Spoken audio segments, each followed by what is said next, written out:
At Great Wolf Lodge, there's adventure for the whole family. You and your pack can splash away in the indoor water park where it's always 84 degrees. There's a massive wave pool, a lazy river, and tons of water slides for your pack to enjoy together. And the fun doesn't stop there.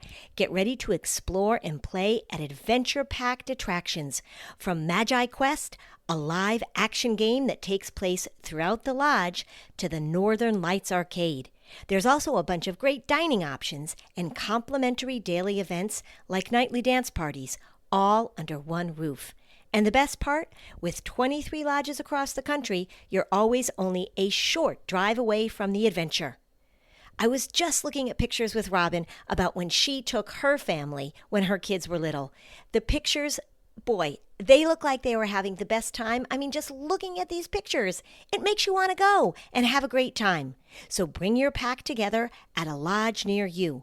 Book your stay at greatwolf.com and strengthen the pack. I was talking to a mom who the teacher said, your child doesn't know how to jump. Your child doesn't know how to swing. Your child doesn't know how to run. And that was kind of a wake-up call. This little kid had been, during COVID, been given an iPad and was totally sedentary. And the parents, okay, well, it keeps them occupied. So we're seeing huge issues in language development, certainly in obesity, in this gross motor, fine motor, communication skills. I mean, it's across the board. Welcome to Season 8 of Flusterclux with Lynn Lyons, where we talk about managing worry, anxiety, and all the other emotions too. I'm Lynn Lyons. I'm an anxiety expert, author, speaker, and mom. I've been a therapist for 35 years, and I'm still in the trenches with families, helping them navigate daily struggles and big problems. Parenting can be a flusterclux, but we tackle the serious stuff without being too serious. I'm Robin. I'm Lynn's sister-in-law and co-host, and I'm here to ask your questions. And I'm Ed, the producer of Flusterclux. And my brother. And my husband. Anxiety is a family problem with a family solution. Hey everybody, it's just Lynn today, but not just Lynn, because I'm delighted to be here with psychologist Jean Twenge, who is incredibly informed and prolific and prescient on all things generational, but has really focused recently on smartphones and the impact of smartphones on kids, because in her generational work, what she was seeing has actually been, I don't know, how would you describe it, Jean? Pretty concerning. Concerning. Welcome to Jean. Jean and I didn't know each other, but I had been a huge fan of her work. If you come to my presentations, you will see her quotes up on my slides. And I had the absolute delight of presenting with Jean at the Psychotherapy Networker Conference this past March. She gave a keynote that it was just so enjoyable and so informative. I'm pretty critical when it comes to speakers because I'm a speaker myself. And she was so impressive and just delightful as a human being. And then we did a workshop together, which was also delightful. So, Jean, I am delighted that you're here. You have a new book also that just came out, 10 Rules for Raising Kids in a High-Tech World. That was just released on September 2nd. And so the timing couldn't be better. So thank you for being here. Absolutely. Thanks so much for having me on. Let's just dive right in. There are a few things that you talked about in the keynote. There are a few things that you talked about in our workshop together. One of the things that really struck me, and I remember asking you this question, because there's a lot about people say, well, we can talk about correlation. And I said to you, can we talk about causation? And you said, yes, we can. So can you explain to everybody, and also everybody knows who listens to the podcast, I have been talking about phones for a really long time. So I'm so glad to have you here to back me up with all your research that I've been quoting. Can you tell me what shifted you or what led you to say, we can really talk about causation here? There is a link. This is not just correlation. Yeah, because as you know, I've been talking about this for a long time, since at least 2017.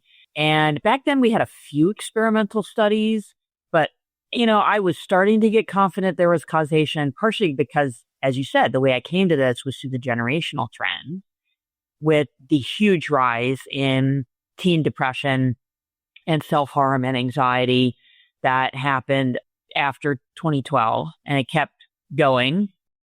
Teen depression doubled between 2011 and 2019, so even before the pandemic, just to, set the parameters. And reverse causation doesn't work for that. You'd have to say teen depression went up for some completely unknown reason nobody's been able to figure out in 8 years. And then that led teens to buy smartphones and spend time on social media. Like, it doesn't make a whole lot of sense. Right. And even confounding variables don't work in that type of group level generational analysis. So you'd have to say, it doesn't work. If smartphones and social media are one of the causes, and I think it's pretty clear they are, then it looks like that's the way the causation is going to go. But the big thing we've gotten to 2017 is a lot more experimental research. Experimental research in this area is actually really hard to do because you can't randomly assign 12-year-olds to spend 8 hours a day on social media. It's not ethical. It's just not possible. So instead, the studies have primarily been looking at adults either giving up or cutting back on social media. And in some ways, it's remarkable they find anything because first, we're talking about adults, not about adolescents. Second, by definition, they're mostly looking at average use cutting back to very low. And in the correlational studies, we find most, especially for older adolescents and adults, we find most of the issue is heavy use. It's true in kids too. It's even more true for adults. That's the heavy use that's the really huge issue. But they still find things. When adults are randomly assigned to give up or cut back on social media, after 3 or 4 weeks, they're happier and less depressed. That's what most of the studies show. And because that's a random assignment experiment, that can show causation.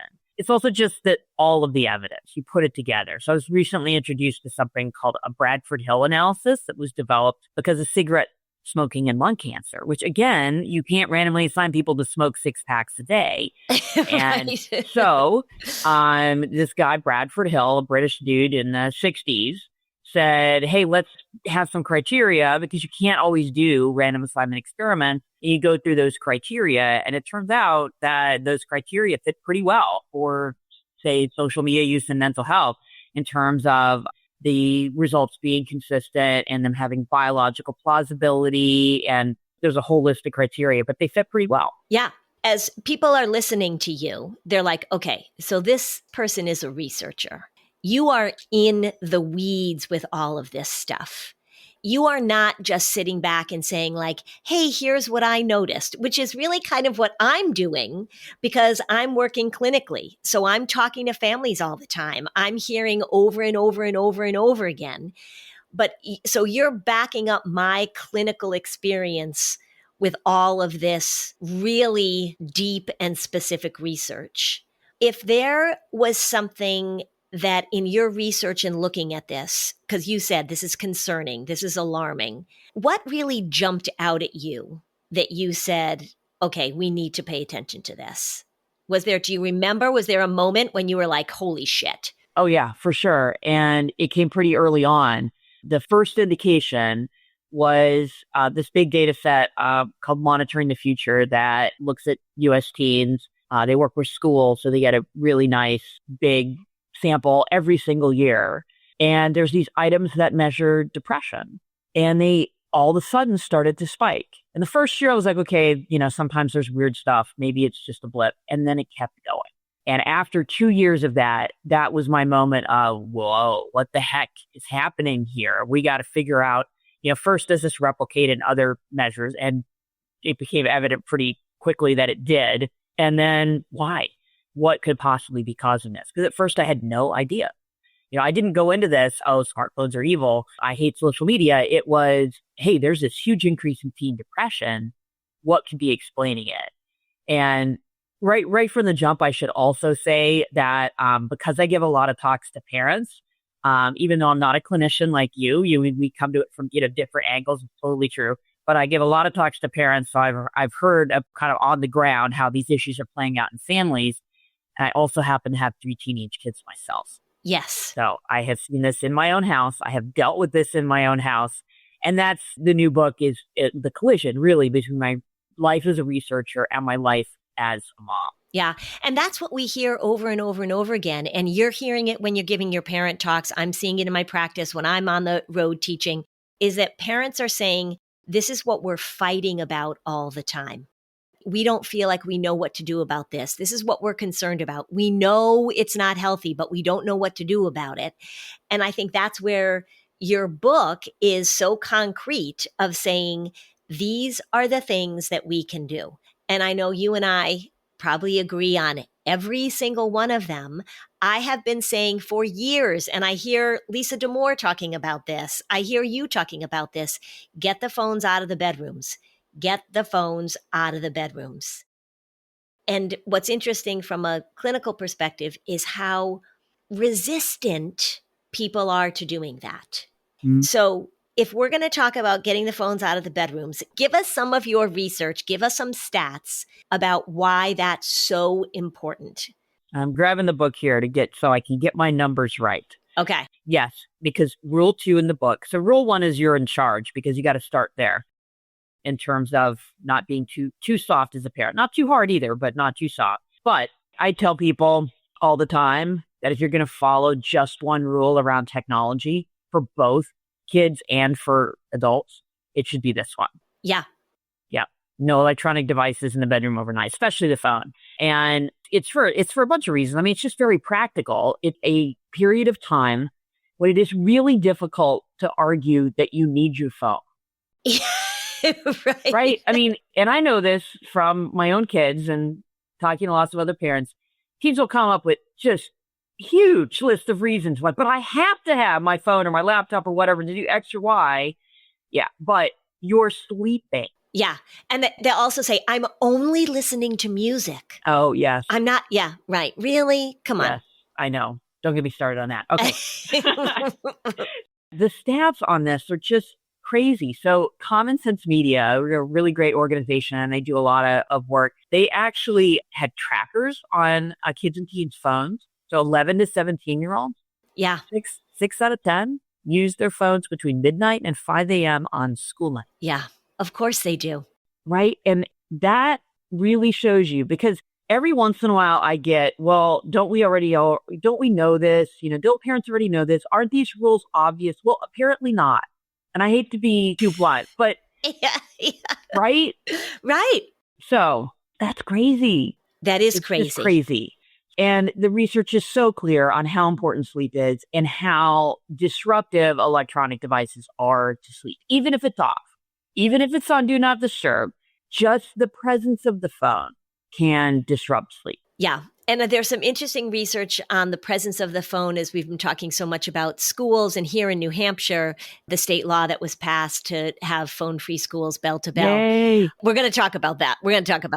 But just the idea that if the phone is near you and turned off, the cognitive attention that goes to the device, even when you're not looking at it, that if it is within your vision, so you're doing your homework, your parents make you turn the phone off, you put it next to you on the desk, the amount of times that your brain is shifting. And we know that multitasking, the research on multitasking is that the there's human no brain such thing. cannot multitask. There's no such thing as exactly. multitasking, right? That's the research. So if you think about it just in terms of your waking hours, then we add that it's sleep, that kids are hearing those notifications coming in. They're paying attention to what's going on the phone, even if they're not picking up and looking at it. It's just impossible for all brains, not to mention kids' brains that need so much sleep, to manage having that phone in the room. There's just no doubt about it. Exactly. Okay, so get the phones. I've been saying this, get the phones out of the bedrooms. And of course, we hear from parents, but they need an alarm, to which you and I say, buy an alarm clock. Yeah. There's this really cool invention, buy an alarm clock. Yeah. I also get a kick out of the fact when parents say, but my kid can't wake up in the morning because they don't hear the alarm. And I say, you know what? They heard every notification on that phone that came in all night long. They're hearing the alarm. Yeah. Parents, it's okay for you to call bullshit on your kids and say, look, I'm just not buying that. I'm just not buying it. All right. So that's a key thing. And I agree with you 100%. Get the phones out. What would be something else if people are saying, well, these rules are self-evident or everybody knows these rules? Give us an example of another rule in the book that maybe you think is obvious, but that you can tell by the research parents aren't paying attention to? So one other rule that I have, which, developed through my own experience with my kids, is give this first smartphone with the driver's license. Now, we know that's not being followed, that the average age for getting a smartphone is about 11. Mm-hmm. So that's 5 years before, in my view, it should be happening. Now, I get a little bit why there's the perception that they have to have a phone. Parents want it for safety. They want to be able to get in touch with their kids, but you don't need a smartphone to do that. So the other piece, which is one of the other rules that I go into a lot of detail about, is, okay, if you're not going to give your kid a smartphone, but you want them to have a phone for whatever reason, whether that's keeping in touch with you or texting their friends or whatever, the choices are not flip phone versus smartphone anymore. And I think that's still often assumed. So I hear that a lot of like, yeah, but a flip phone, they can't really text on that and it'll stand out and they'll get made fun of. Well, that's not the only other alternative. There are lots of other basic phones now. That's the other thing that's really changed since I started in this, working in this field around 2017, is there's a bunch of phones now designed for kids. And there's others that adults use too, like the light phone, that don't have an internet browser or social media. So they're not a smartphone by, the real definition of a smartphone, which is that it has an internet browser. And then it's restricted in the apps that it has. So my younger two kids, 13 and 15, almost 16, those are the phones that they have. Yeah. And my 15-year-old has started to say, well, but if it's 16, I'm like, no, it's not just 16. It's getting the driver's license. Yeah. Now, if we lived in like New York City and she was taking public transportation around everywhere and she turned 16, that would be different. But we don't. We live in San Diego. It's a car culture. And the key is that they can get around by themselves and go see their friends in person. So Snapchat and Instagram aren't their primary options for doing that. Even though, please, let's talk about this. That's a myth that they have to have that to communicate with their friends, but that's their perception. Yes. Even though it's not true. Yes.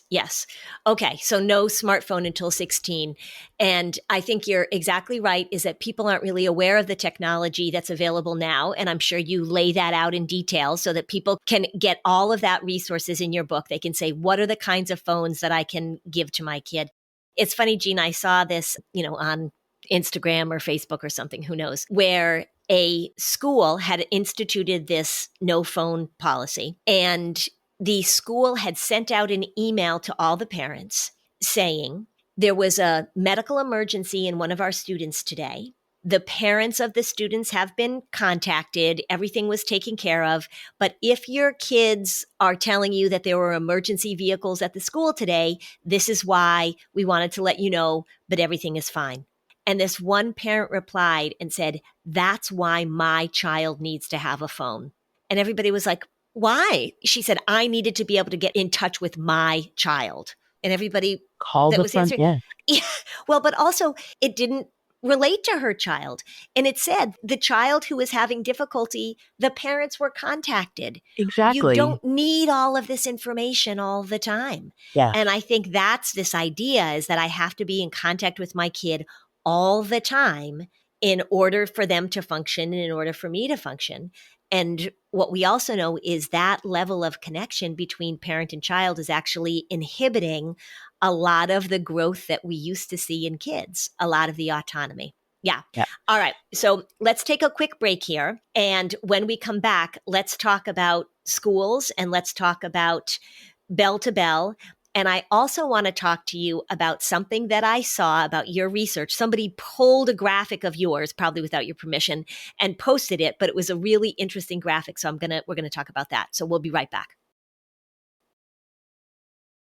Hey, how did you make money when you were a kid? I used to babysit, and I remember we had this incredible lemonade stand that made us a lot of cash. Then what do you do with the money? Were you a saver? Were you a spender?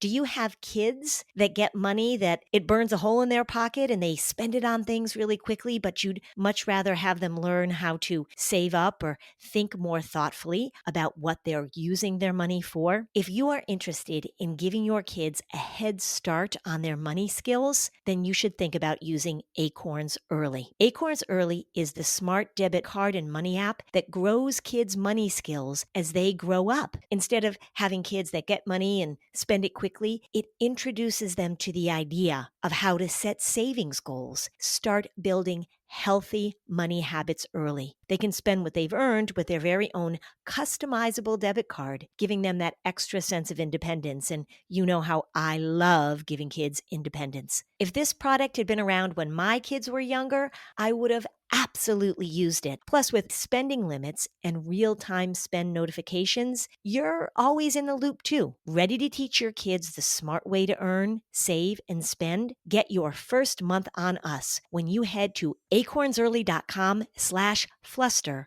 or download the Acorns Early app. That's 1 month free when you sign up at acornsearly.com/fluster. Acorns Early Card is issued by Community Federal Savings Bank, member FDIC, pursuant to license by MasterCard International. Free trial for new subscribers only. Subscription fee starting from $5 per month unless canceled. Terms apply at acorns.com/earlyterms. Hey everybody, the kids are back in school, the vacations are over. It's officially the start of the cozy season, which means you need your Bombas socks and your slippers. They have the most comfortable socks, slippers, tees, and underwear out there. They're made from premium materials like merino wool that keeps you warm when it's chilly but cool when it's hot. Supima cotton, it's softer and stronger and more breathable than regular cotton. And even rag wool, the thick, durable, classic, cozy sock that you'll want all fall. For every item you buy, Bombas donates one to someone experiencing homelessness. Over 150 million items have been donated thanks to customers. If you're not satisfied,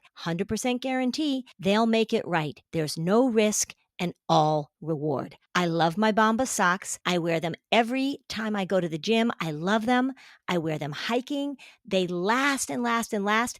In fact, I just got back from a hike wearing my Bombas compression socks. Head over to bombas.com/audio and use code AUDIO for 20% off your first purchase. That's bombas.com/audio.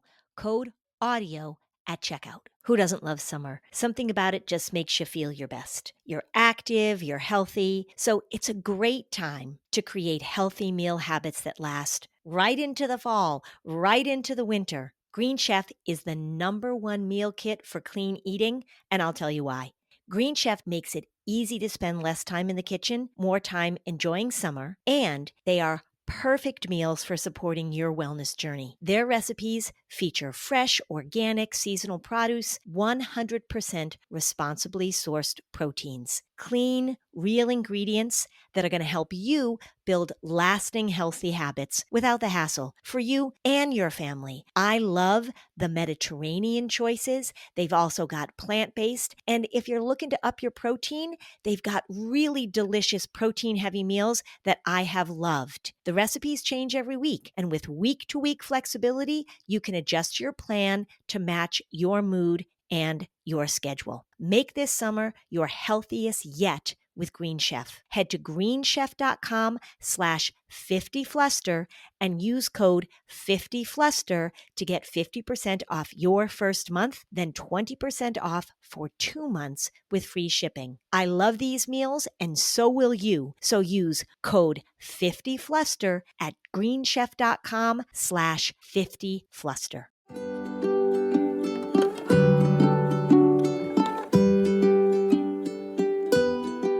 Okay, we're back. All right, Jean, New Hampshire, where I live, state law, bell to bell, no phones. People are kind of losing their minds about it because the law was very vague. So it didn't give local school districts information or resources about how to do this. And to buy yonder bags, they didn't have the money, et cetera, et cetera, et cetera.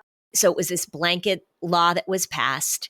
I have been asking my clients about it that I see, particularly the ones that are in middle school and high school, and they're not all that upset about it. So the kids themselves, the teens themselves are not upset about it. Not all that upset about it. I hear that a lot. Yeah.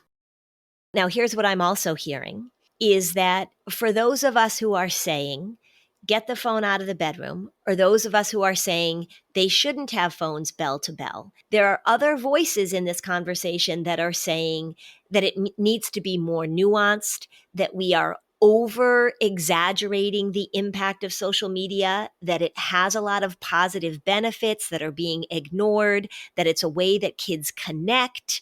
What do you say to that, to those people pushing back that are saying that we're being alarmist and that we're not being nuanced and that this is where we are and we need to chill out? What do you say to that? Oh man, I could say so many things, and a lot of them are potentially unprintable. But you're hearing that too, aren't you? Aren't you seeing that? I do. It tends to be a minority. It tends to be academics like me. It's very, very rarely clinicians like you. Yes. It's very rarely anyone who has children beyond the age of 8. Which is telling. So there's a bunch of things I can say back to that. So first, tons of studies show the more hours a day a teen is on social media, the more likely it is that he or she will be depressed.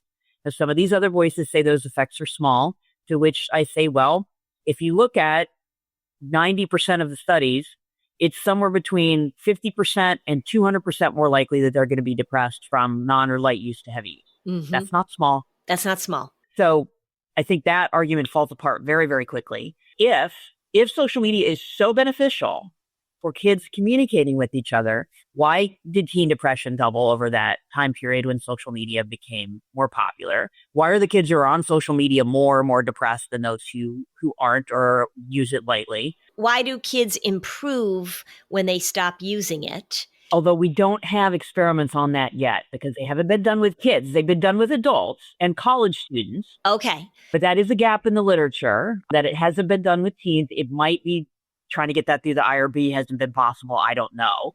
Okay. Yeah. But we know it from adults. And frankly, if it works for adults, why wouldn't it work for 13-year-olds who are even more vulnerable? Would be an argument that I would make. Well, and that's what I see clinically and anecdotally is that, and kids probably 2-3 years ago, a lot of parents were taking away phones as a punishment for other things.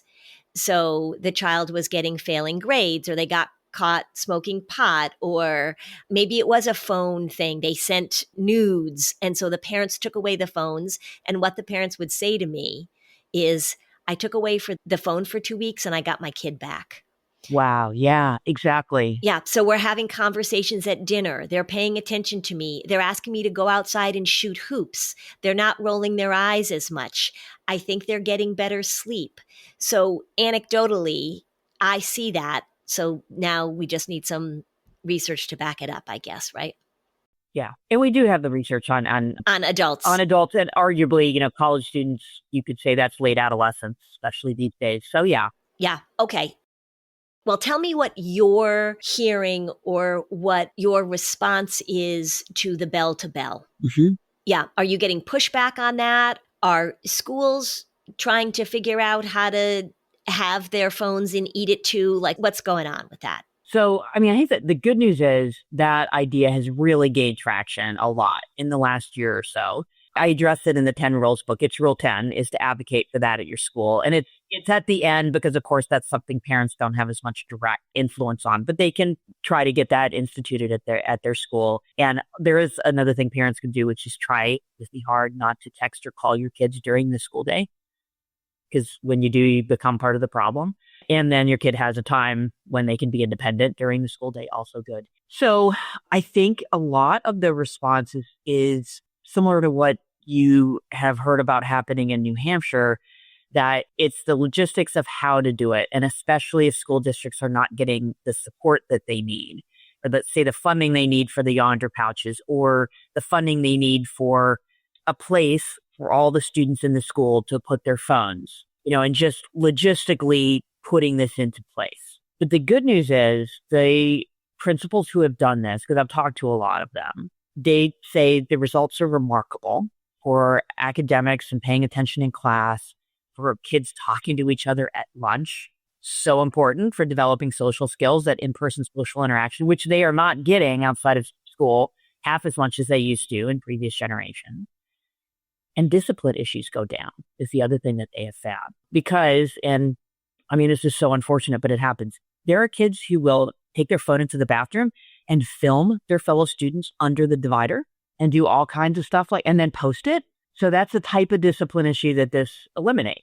And there's many others. That's just one horrible example. So The other thing I hear from principals is that the students sometimes complain a little bit early on, but they get on board relatively quickly, and that almost all of the parents are supportive. That there's sometimes, again, a small but vocal group who will push back, but that's pretty rare, especially when they introduce the policy, they talk about, they have any question they have. When they directly address, okay, what happens if there's a school shooting, which is that pretty much every security expert says it's actually safer for kids not to have their phones. Because then in an emergency situation, they're not distracted. The phone isn't making noise. And they're not tying up bandwidth that the first responders and police need. Plus, if they're texting their parents, that sounds very comforting that they could get in touch with their parents. Look, I'm a parent. I totally get that. But you know what happens then? Of course, and I would do this too. Parents rush to the school. Then the police can't get through. The ambulances can't get through. So it's worse. It's actually worse. And I'm a big believer in getting things out there and just discussing it. And I think that's the question that a lot of parents have, and sometimes they're afraid to ask it, or it's even unconscious that that's really what they're thinking. So we need to address that directly. Yeah. I'm glad you brought that up because I've been hearing that a lot too, that it really is kids not having phones in school is a safety concern. And I heard what you are talking about too, in terms of the safety experts saying we don't want them to be on their phones during a traumatic event.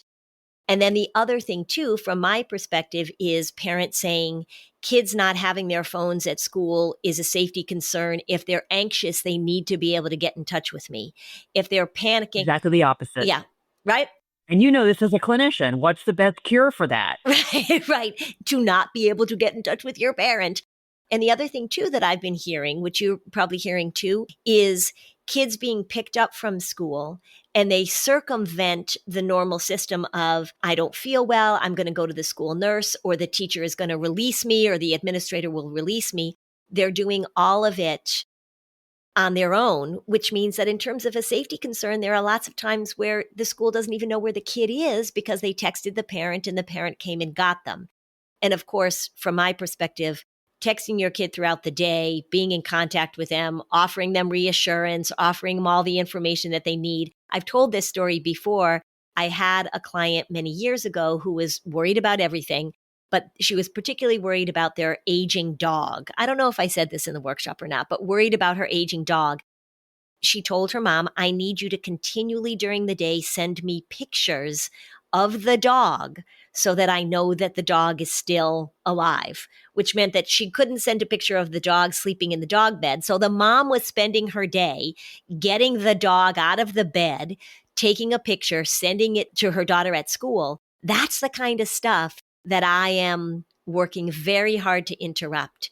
The more access that parents have to kids and kids have to parents during the course of a normal school day, the less that they're developing the skills of autonomy, of problem solving, of social interaction. Now, you mentioned the graphic that I was going to bring up that somebody probably took without your permission and posted about the incredible off-the-cliff decline in in-person social interaction. Yeah.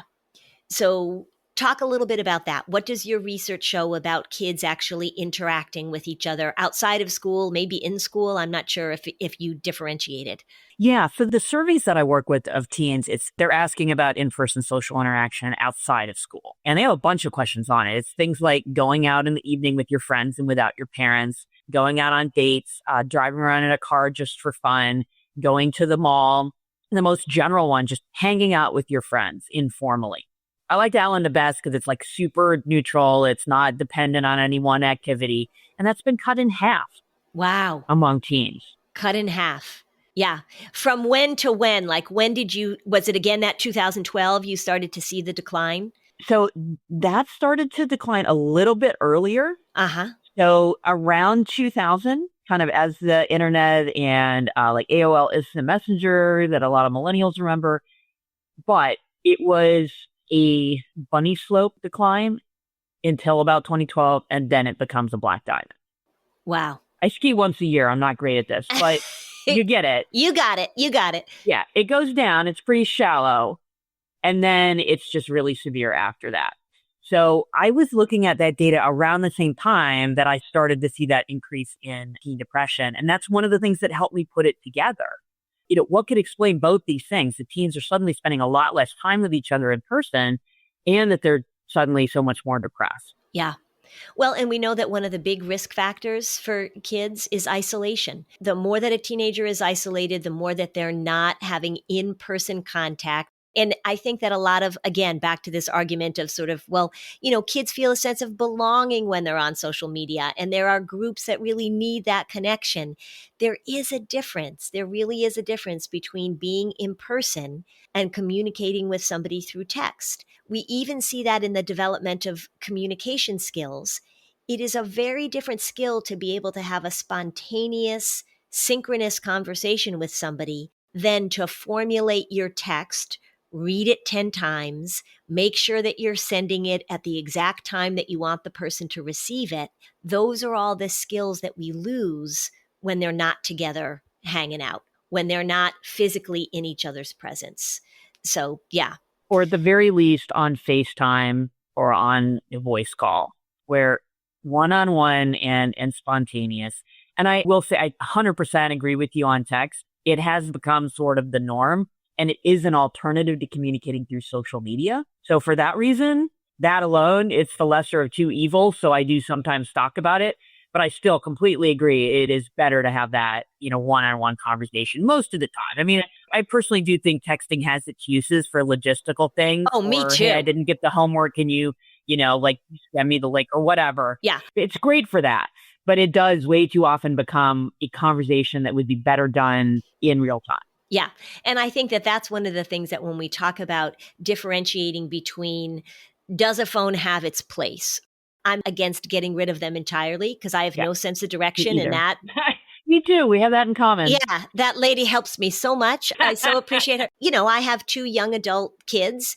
Texting them is really helpful and nice. And they can send me a picture of their cat and I can send them a picture of my cat. I mean, there really is a nice way to connect. And I mean, we all know, like sometimes you don't want to pick up the phone and have a long conversation with somebody. You just want to say, hey, can you send me the blank?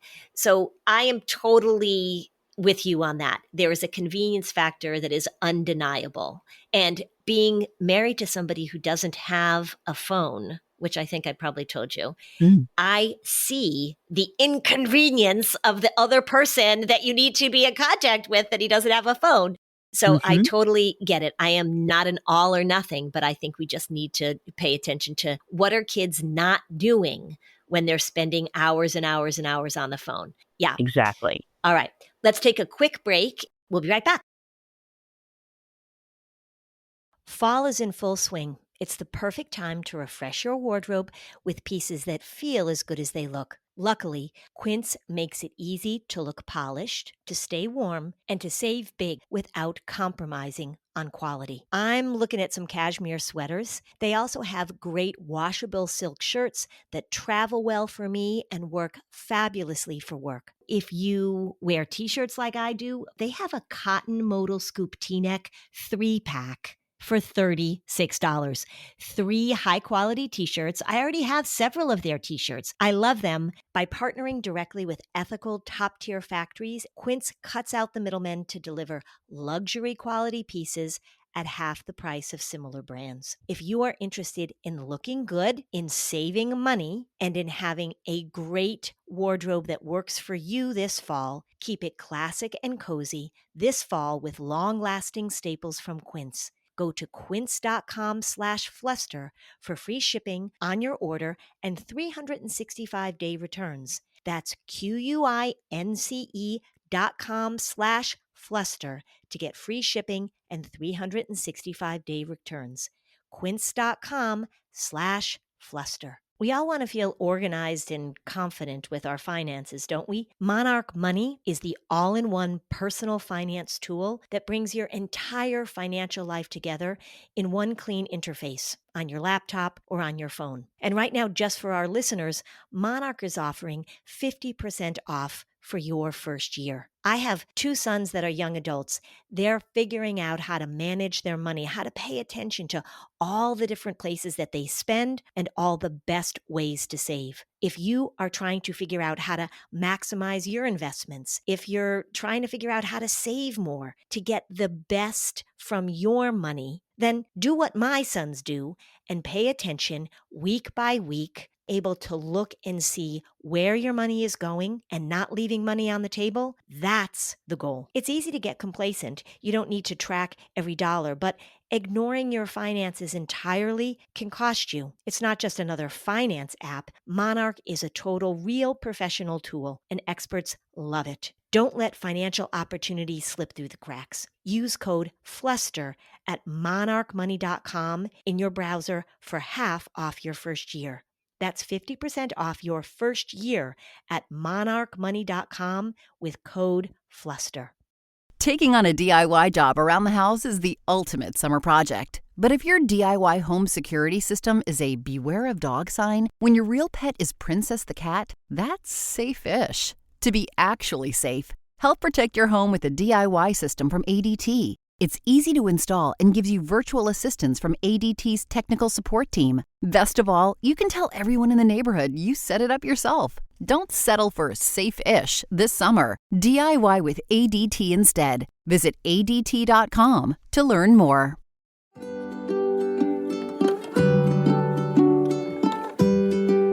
Okay, so now back to the show. All right, Jean, so let me just reintroduce you. Your new book, 10 Rules for Raising Kids in a High-Tech World, came out on September 2nd. We'll put the link in the show notes. What would be a great outcome of this book and of your research? 10 years from now, somebody was saying like, Jean, your dream came true with all of this work. What would it be, do you think? I can think of a lot of things, but maybe the top of the list is that no phones in the bedroom piece. It'd be a little hard to quantify, but maybe a Common Sense Media does a follow-up study and finds that there's a lot fewer kids and teens on their phone in the middle of the night. That would be amazing. That would be just a fantastic outcome. But that the average age for getting a smartphone isn't 11, that it's ideally 16, but at the very least 14 or 15, that would be great progress to get the smartphones out of the middle school environment. To get those middle schoolers off social media would be amazing. Yeah, they can't handle it. Middle school's hard enough already. Yeah, that's why we don't give 13-year-old driver's license either. It's just too hard for them. They're just not developed enough to handle what these phones can do. Do you think that the average age of kids getting a smartphone is going down? Has it leveled off? Is it going in the right direction? And also Apple Watches. So that becomes the next thing. Well, my kid, I'm not going to give my 10-year-old a phone, but I'm going to give her an Apple Watch. Do you differentiate at all between those? So yeah, I talk about watches in one of the chapters in the book because that's what a lot of parents do. And in my personal view, you're much better off giving them a basic phone unless you're pretty tech savvy and you can lock down that watch because kids watch YouTube on it. Yeah. I mean, it can do a lot more than you think it can. Plus, they're really disruptive, especially when given to kids who are too young for them. A lot of second grade, first grade teachers are now dealing with this. Yes. Because a lot of the kids have watches. Yeah. And I should also be clear, as much as I'm going to talk about, basic phones are awesome, delay giving your kid any portable electronic device as long as humanly possible. Don't give your kid a watch when they're 7. Or an iPad when they're 3. Oh my God, absolutely. I actually don't think kids need tablets at all, period. You can see that there's practical uses for having some kind of fun. There are practical uses for having some kind of laptop, especially once you get to middle school. But there's not really a practical use for a kid having their own tablet. There's not. And if they need it for one reason or another, they can borrow yours. So like my kids take piano lessons, and since the pandemic, that's been virtual. And for that, having the larger screen and having to be able to prop it up works. But they borrow my husband's iPad for that. And that works fine. And that's once a week for half an hour. They don't need their own tablet. It's an entertainment device. It really is. Well, I saw some interesting research where they were looking at what teachers are noticing the deficits in younger kids coming into school. Yeah. and fine motor control, gross motor control. I was talking to a mom who the teacher said, your child doesn't know how to jump. Your child doesn't know how to swing. Your child doesn't know how to run. And that was kind of a wake-up call. This little kid had been, during COVID, been given an iPad and was totally sedentary. And the parents, okay, well, it keeps them occupied. So we're seeing huge issues in language development, certainly in obesity, in this gross motor, fine motor, communication skills. I mean, it's across the board. Yeah, there are so many reasons to delay. Absolutely. That's one of the main principles for sure. Ideally, starting young is the way to go. I've been giving more and more talks at middle schools and elementary schools for parents as well. Because it used to be just high schools, and now this has moved down. Yes. With all these challenges, and 10-year-olds being on social media is now much more common and distressing. But I think we have to address this. What if you do have a 14-year-old who's got a smartphone, has social media, is on it in their bedroom all the time, overnight, etc.? Because parents will sometimes say, well, you can't put the genie back in the bottle. Yeah. Yes, you can. Yes, you can. You paid for that smartphone. You paid the bill. You can. Now, I'm not going to tell you that's going to be an easy conversation. Yeah. But it can be, I'm going to give you this basic, we're going to switch that out for a basic phone. And your other choice is no phone at all. I don't think you have to be mean about it. You can be empathic about it. Loving but firm, best parenting strategy usually. That's right. But too often, kids are getting those technologies way too young, and then parents think, well, once they have them, I can't roll with that. You can't. Right. And do you remember, I remember when they started prohibiting smoking in state offices, that this is going to be a smoke-free zone. And people were like, we can't do it. Yes, you can. Mm-hmm. And restaurants, I am old enough to remember being seated at a restaurant, smoking or non-smoking, as if being in the non-smoking section would help when there was smoking section and then it was all drifting in. Yeah, the same on planes, right? The planes, the smoking. I remember that too. I remember people smoking on planes. I'm dating myself. Yes. But absolutely. And we put that genie back in the bottle, didn't we? We did. And it was the same with drunk driving. I mean, before Mothers Against Drunk Driving, yes, my father-in-law used to tell stories with some degree of delight, much to my dismay, of how he would drive and one of the kids would have the six-pack and their job was to pop the beer to hand to him while he drove. With the pull tab, and then they throw it out the window? So, yeah.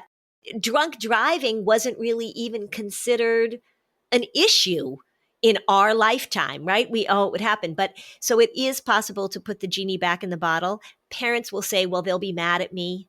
They won't speak to me. They'll be really pissed off at me. And I think to go back to what you said at the very beginning of our conversation, Jean, is that it is okay for parents to take control, which is the first chapter in your book. All right.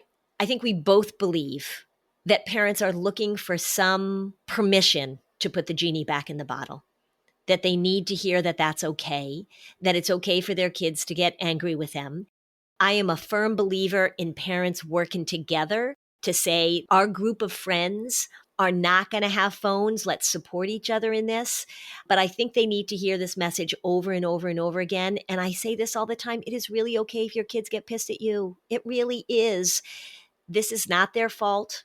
They didn't do this on purpose. We didn't do it on purpose. But now that we have this information, researchers like you are saying, pay attention, people. So I am so appreciative of the work that you do. I am hoping that your book is an amazing success. Tell us about your other books too, because I've read your other books and they're also so, you are such an enjoyable writer to read. Oh, thank you. Yeah. That's the goal. I know it is the goal. So tell us about your other books too. Yeah. So my previous book before this is called Generations, and it's about all 6 living American generations and how technology and lots of social trends have had an impact. So it was my longest book. I tell people, look, if you're like, man, this book is too thick, here, I'll show you. That's a thick book. Yeah, that's a thick book. This one is a thin book. My longest book and my shortest book write in succession with each other. And this one took me years and years and years. And the rules book, because it's so short, I had been writing it in my head since 2017, especially with my own, with my own kids, all the research. So it was like really quick. But yeah, Generations, if you want to understand your generation, your kids' generation, your parents' generation. That's the goal there, with lots of great data from people themselves. And then my one before that was called iGen. So it was one of the books to dig into Gen Z and what was shaping them. And that started, with seeing those trends. They're not spending as much time with each other in person, that depression is going up and what's going on here. And that inspired the title and the basic premise that these technologies were really changing the lives of teens, and mostly not for the better. Mm-hmm. Yeah, that's a great one. Yeah. So enjoyable to read, packed with information. If you like history, Generations is really this walk through history too, which is so fascinating. All right. Is there anything that we didn't mention or didn't cover that you feel like you can't say goodbye to us without putting it in there? I'll say a little bit really quickly about parental controls, because this is where I had to put the genie back in the bottle myself. I had this experience with my own kids because phones were on my radar. I was thinking about that. But by middle school, sometimes they have a school laptop, which is the bane of my existence because you can't put parental controls on it, and it has YouTube on it. They just got rid of YouTube Shorts for the middle school laptop. Oh, all right. That's somewhat progress. Yeah. A little bit. Yeah. And there's all kinds of crazy stuff kids are doing on school laptops. But that's hard because you can't do parental controls. Like, okay, give them a personal computer. But I, for whatever reason, just wasn't thinking it through. And I made the mistake of putting my husband in charge of it. We got him Chromebooks, and he's a PC guy and I'm a Mac person. So we had some controls on it, but not enough. Mm-hmm. And then at some point I was like, hold up, she may not have the internet on her phone, but she's got pretty much unrestricted access on the laptop. What the hell was I thinking? Yeah. So then I realized, okay, we got to put that genie back in the bottle ASAP. Yeah. So that on Mac laptops, I bought third-party parental control software because, unfortunately, as much as I love Apple devices and I've used them since the 80s, the parental controls on them are really hard to use. Okay. They're really hard to use. And the third-party software, you do have to pay for it, but it's not that expensive. It's less than paying for a streaming service, about $60 a year.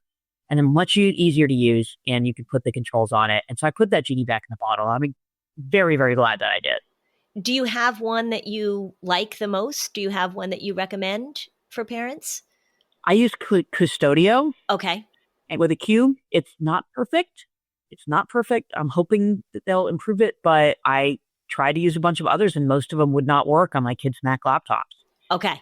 Good recommendation. Thank you for the work that you do. Thank you for the wonderful way that you share your work. I hope and I think that the pendulum is swinging the other way after sort of venturing into this wild west of smartphones. So I so appreciate you being this really steady drumbeat of rational, research-based information so that parents can feel more and more confident that they're putting the genie back in the bottle, and that's really what needs to happen. Thank you so much. And thank you for spending time with me. It's nice to see you again. Absolutely. You too. I'm so glad we're on the same page with this stuff. Yes, I am too. Thanks for listening. And if you found this podcast helpful, please give us a 5-star review on Apple Podcasts. It helps other people find this information. And if you'd like to dig deeper on any of these topics, we have specialized playlists on our Spotify profile, and the link is in the show notes. Topics like teens, depression, and OCD. Bye, Lynn. Bye, Robin.